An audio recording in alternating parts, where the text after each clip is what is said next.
going to integrate AI even more into our society. We want it to be an enabler of human attention, aligned with humanity's goals and values. But is there even general agreement about what those goals and values even are in the first place? Our next speaker is one of 2 deans of social and ethical responsibilities of computing at the Schwarzman College of Computing and has a breadth of experience thinking about those questions of ethics, metaphysics, and the theory of knowledge. He's going to help us try to answer those questions. Please welcome Caspar Hare.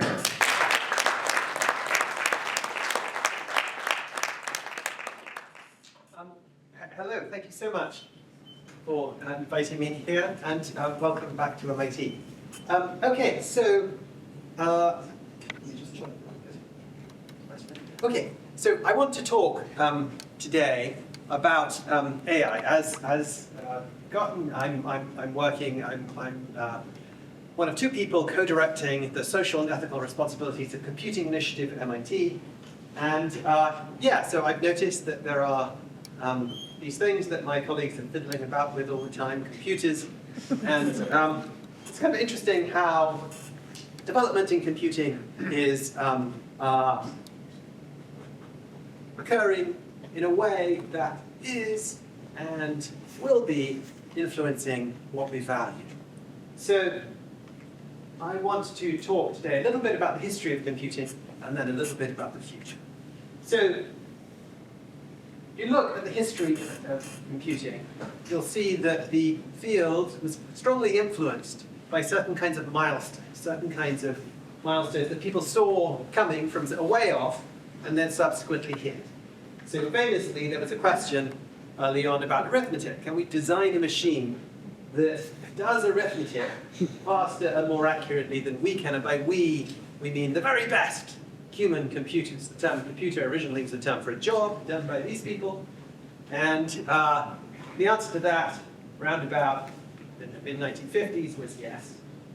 And then people were asking, can we design a machine that can beat us at chess? And by chess, we meant the very best chess players in the world. And then, surprisingly, much later, like around 2000, the answer to that was yes. And then there was this question, also framed in the 1950s, was a question of object recognition. Can we design a machine that recognizes objects as well as we can? That was answered in the affirmative in the mid-2010s.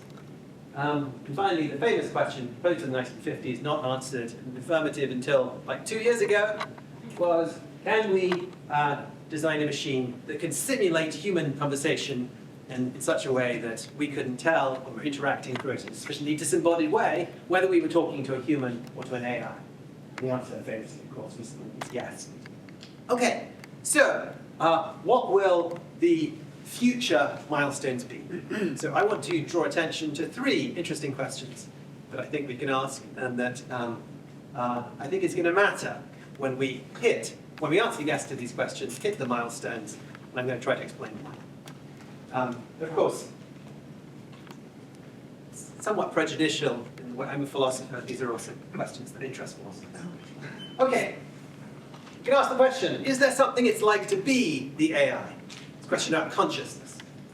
You can ask a question about mental states. Does the AI have beliefs and desires? And we can ask a question that sort of broadly corresponds to a question about free will.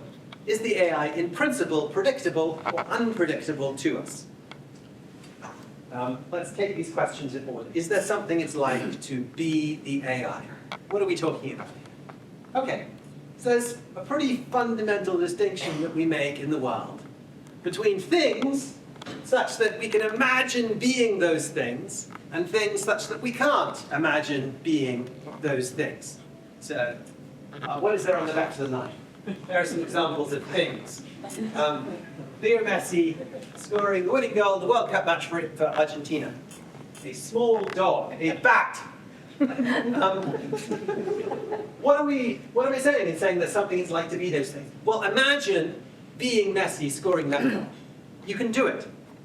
You imagine, I presume, holding your head, arms in the air. You imagine hearing the roar of the crowd. You imagine teammates rushing towards you. You imagine smelling the grass. You imagine feeling the surge of adrenaline going through you. You do all that right, you pretty much imagined being Messi at that moment. Likewise, you can probably do a similar kind of thing for the dog, kind of. It's happy, it's food, it sees its owner. You probably struggle with the bat, famously.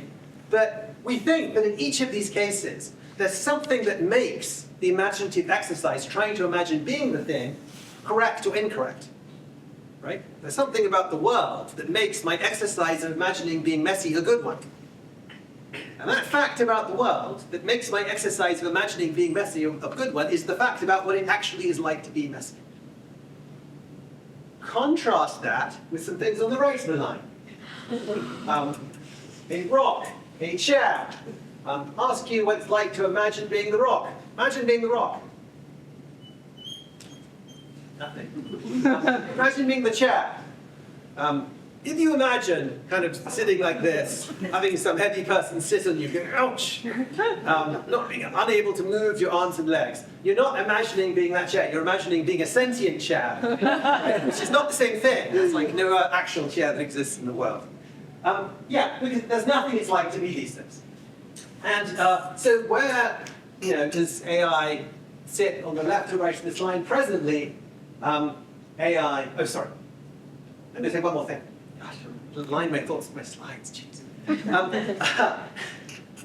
This line matters because we think it corresponds to a really important moral distinction. The things on the left of the line matter for their own sakes. Things that matter for their own sakes aren't just like things that are human. They're things that have a perspective on the world, things that there's something it's like to be them. Things on the right of the line don't matter for their own sakes. If you destroy the chair, you might have done something bad, but that's only because there are people around who own it and care about it. Right? It's not in and of itself bad to destroy the chair. Whereas it's in and of itself bad to destroy, of course, messy, that's a terrible thought. But yeah, anyway, hurting messy is in and of itself a bad thing. Hurting the chair is not. Conscious things, in the sense that things that there's something it's like to be that matter in this way. So the question is, where does AI fit at the moment? Well, at the moment it's clearly on the right of the line. Try to imagine, get in a conversation with ChatGPT, try to imagine being it. What are you going to do? It's like trying to imagine being the chair. But at a certain point, that's going to change. When's that point going to come? We have some experts in the room, Alex Byrne may tell us. It's going to be connected to the AI having a perceptual apparatus, seeing things, feeling things, having things, so on and so forth. And the point will come where we can say, yeah, there is something it's like to be the AI. And that's going to cause a massive moral disruption in the way that we think about the world. Because there will suddenly be these vast classes of entities such that we are inclined to think that they matter in and of themselves, but that are not human or even biological. Okay, so that's why we should care about the first question. Second question, does the AI have beliefs and desires? Okay, why might this matter? Okay, beliefs and desires will make AI intelligible to us. What do I mean? In ordinary conversation, what I think you mean by what you say depends on what I think you want, not what I think you believe. So here is a totally mundane, ordinary conversation. There's a fridge. You say to me, is there any milk? And I say to you, well, I have to decide what to say to you. I think you're asking about cow's milk, because I think you want to consume cow's milk. You're asking about cow's milk, you're not asking about cow milk, you're not asking about weasel milk, hamster milk. You're asking about cow's milk. Because I think that's what you want to consume. And I think you're asking about whether there's any cow's milk in the fridge, not about whether there's any cow's milk in the world, in our local store, because I think you already believe there's cow's milk in the world and in our local store. Why else would you be asking this question? Right? This insights are sort of built into a foundation set of modern semantic theory. In ordinary conversations, there's a common ground, which is a set of propositions that participants in the conversation all believe that they all believe. And the purpose of the conversation is to add to the common ground. And the meaning of a token utterance is its intended effect on the common ground. So there's a set of things that we all believe, and you say something, and you intend for that to have an effect on what we all believe. And that's, we understand the meaning of what you say in terms of the intended effect on the common ground. But here's a problem. in conversations with present generative AI, there's no common ground, because we don't believe it believes anything. I mean, if we actually understand the way AI works, it doesn't believe anything. There isn't, at the moment, well, for two reasons. Two reasons I think it doesn't believe it. One is there isn't the kind of consistency in its responses that would lead us to think that it believes stuff. So you can ask the same question of me, of something I believe. You can ask it in many different ways, rephrasing, lots of different contexts. I'm going to give you broadly the same answer. That isn't true of present generative AI.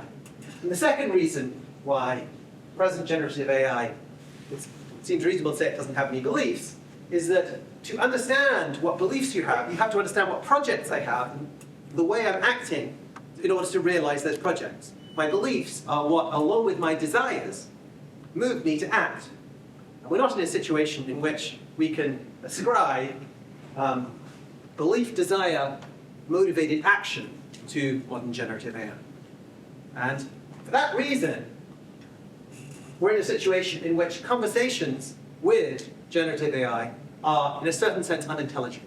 We have to kind of pretend it has beliefs to make sense of what it's saying, what it needs.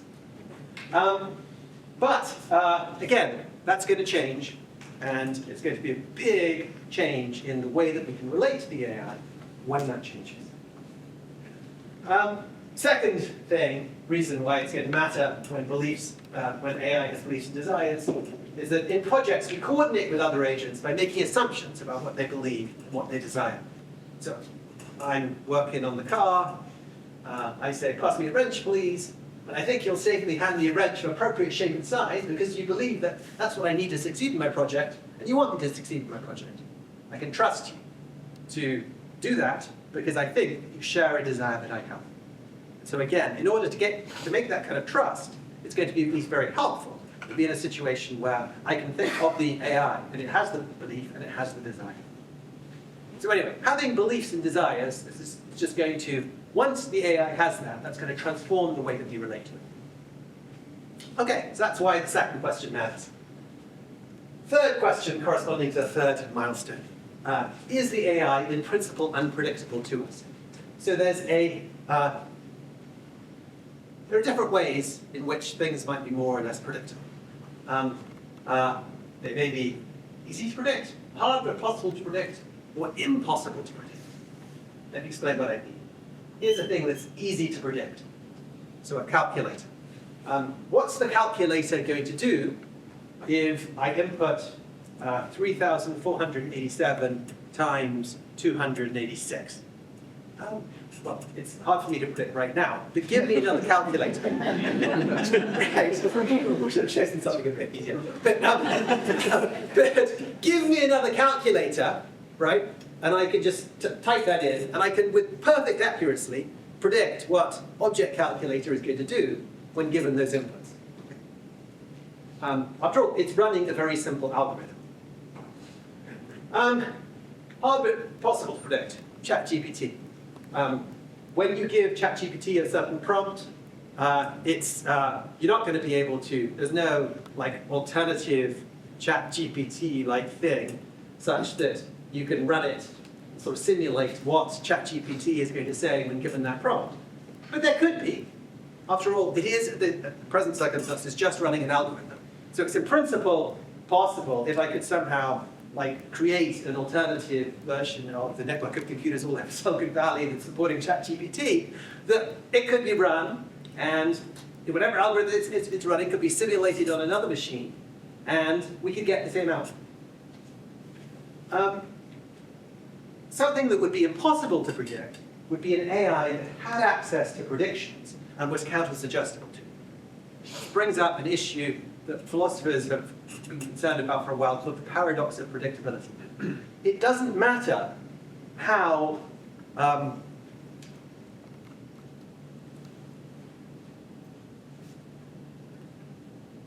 predictable I may seem. It doesn't matter, even if the world that we live in is deterministic in the sense that the laws of nature that govern our world are deterministic laws, and the earlier states of our world are computably representable. You're not going to be able to predict what I do so long as I know your prediction in advance of the predicted event, and I'm inclined to do the opposite. So suppose Brad here is trying to predict whether or not I will scratch my ear in 30 seconds' time. Brad, give it a shot. I'm going to do it. That's my prediction. Yeah. That's your prediction. So Brad could have, he could have known ever so much about me. He could know every aspect of my neural state. He could know the location of every particle in my body. He could have perfect access to the laws of nature, right? And he's still not going to be able to make the right prediction, because when it comes to it, I just don't want to do what he says. Under situations like that, it's impossible for Brad to predict my behavior. And we may be soon in a situation in which we can develop AIs that are actually counter-suggestible to our predictions about them. And at that point, it's going to become massively harder to control. So again, this kind of milestone is going to be very important in marking a new relationship we stand in to the AI. A relationship in which it's in principle impossible for us to predict and control their behavior. Okay, so yeah, 3 important future milestones: consciousness, mental state, free will. When we hit them, things are going to change massively.